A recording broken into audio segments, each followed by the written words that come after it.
Hello guys, this is my first channel on YouTube और मैं भी आप ही की तरह एक MPPSC एस्पायरेंट हूँ जो तैयारी कर रहा हूँ।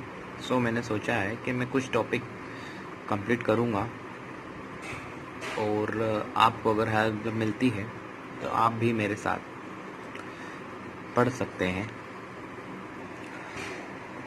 मैं स्पेशली 3 मार्कर्स पर ध्यान दूँगा। उसकी वर्ड लिमिट तो मैं बढ़ा के ही लिखूँगा क्योंकि जब हम कुछ ज़्यादा पढ़ते हैं तभी हमें उसका कुछ आधा याद रहता है। उस हिसाब से मैंने वर्ड लिमिट बढ़ा के रखी है। तो पहला मेरा टॉपिक चट्टानें है जो मुझे फटाफट कंप्लीट करना है। सो मैंने इसी पर एक वीडियो बनाया है। तो इसके अंतर्गत मैं खाली वही चीज़ें लूँगा जो आ सकती है।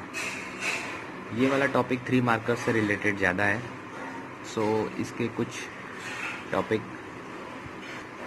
जैसे चट्टानें क्या है, उनकी उत्पत्ति, उनका वर्गीकरण, चट्टानों की विशेषताएं और सेल चक्र।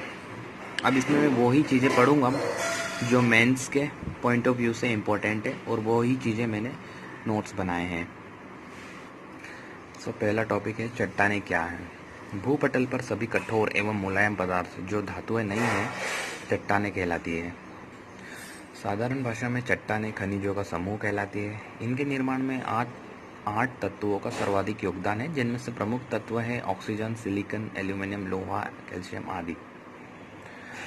गाइस ध्यान देना, मैं ओनली 3 मार्कर्स पे ही अभी ध्यान दे रहा हूँ क्योंकि ये टॉपिक 3 मार्कर से रिलेटेड ही है। और अब है चट्टानों का वर्गीकरण। उत्पत्ति एवं संरचना के आधार पर इनका वर्गीकरण किया जाएगा। और 3 प्रकार की चट्टानें होती है उत्पत्ति एवं संरचना के आधार पर: आग्नेय चट्टान, अवसादी चट्टान और रूपांतरित चट्टान। पहली है आग्नेय चट्टान। इन्हें प्रारंभिक एवं मूलभूत चट्टानें भी कहते हैं। इनका निर्माण ज्वालामुखी उद्गार से निकलने वाले लावा के ठंडे होने से हुआ है। यह परत विहीन चट्टानें होती है। इनके उदाहरण है ग्रेनाइट एवं बेसाल्ट की चट्टानें, जीवाश्म में नहीं पाए जाते हैं। इनके प्रकार: अंतर्निर्मित आग्नेय चट्टान और बाह्य निर्मित आग्नेय चट्टान। गाइस, अंतर्निर्मित आग्नेय चट्टान में हम पढ़ते हैं कि जब पृथ्वी के अंदर स्थित मैग्मा सतह के नीचे ही ठंडा होकर ठोस रूप धारण कर लेता है तो जो चट्टानों का निर्माण होता है वह अंतर्निर्मित आग्नेय चट्टान होती है। और इसके भी 2 उपवर्ग हैं। तो पहला इसका पातालिक चट्टानें हैं और दूसरा मध्यवर्ती चट्टानें हैं। पातालिक चट्टानें आग्नेय चट्टानें ही कहलाती है। लावा के पृथ्वी की अत्यधिक गहराई में ठंडा होने पर इनका निर्माण होता है। चट्टानों में द्रव्य बड़े एवं अधिक पाए जाते हैं। इन चट्टानों में उदाहरण ग्रेनाइट की चट्टानें।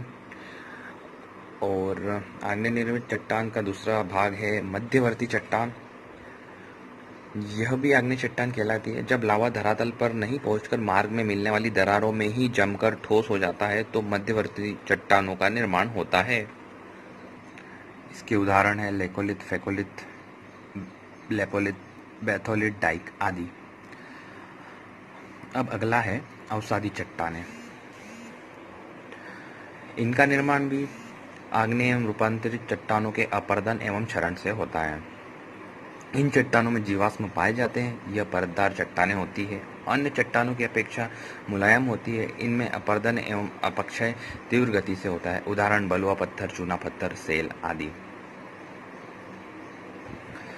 गाइज, मैं भी आप ही की तरह एक स्टूडेंट हूँ, बट मुझे जॉब के साथ तैयारी करनी पड़ रही है। मैं जॉब भी करता हूँ, इसलिए मैंने सोचा क्यों ना पढ़ते भी जाएं और वीडियोस भी बनाते जाऊं ताकि मेरा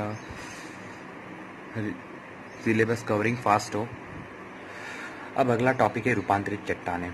उच्च ताप एवं दाब के कारण आग्नेय तथा अवसादी चट्टानों के संगठन एवं स्वरूप में परिवर्तन हो जाता है। इनके भौतिक एवं रासायनिक गुण बदल जाते हैं, तब रूपांतरित चट्टानें कहलाती है।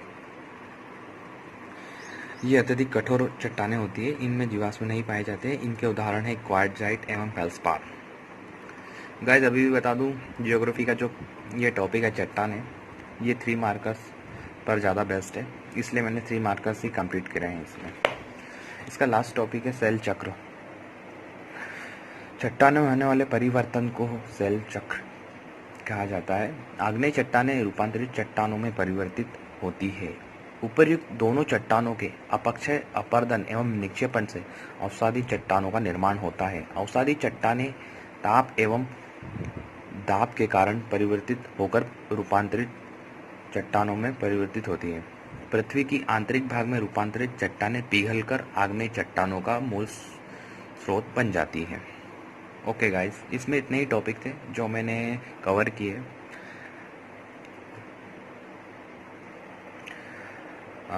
टॉपिक चट्टानें जो कि पूरा हो चुका है। Thank you.